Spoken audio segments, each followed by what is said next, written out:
Ölkədə 500 mindən çox qanunsuz deyilən, sənədsiz evlər var. Bunların bəziləri hətta 50-ci, 60-cı illərdən qalan evlərdir ki, onlara da sənədlər verilməyib. Və bu məsələ insanların sosial həyatında çətinlik yaratmaq baxımından ciddi bir əhəmiyyət kəsb edir. Əhəmiyyət yox, ciddi bir problem yaradır onların həyatında. Çünki bunlar öz o əmlaklarından istifadə edərək kredit ala bilmirlər, yaxud lizinqə qoya bilmirlər. Yəni bunların həm də kreditlərə çıxışını əngəlləyir.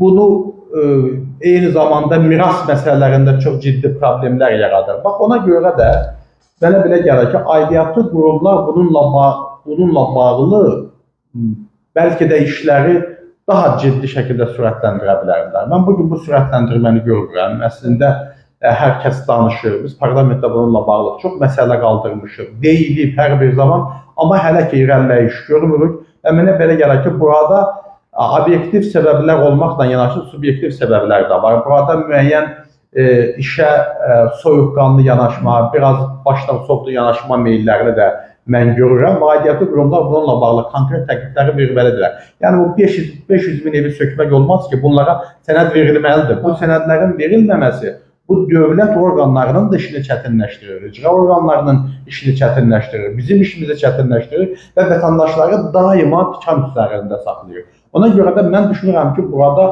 kifayət qədər həlli yolları var. Birincisi, əgər hər hansı bir infrastrukturun üstündə tikilibsə, yüksək gərginlikli elektrik xətlərinin altında tikilibsə və s.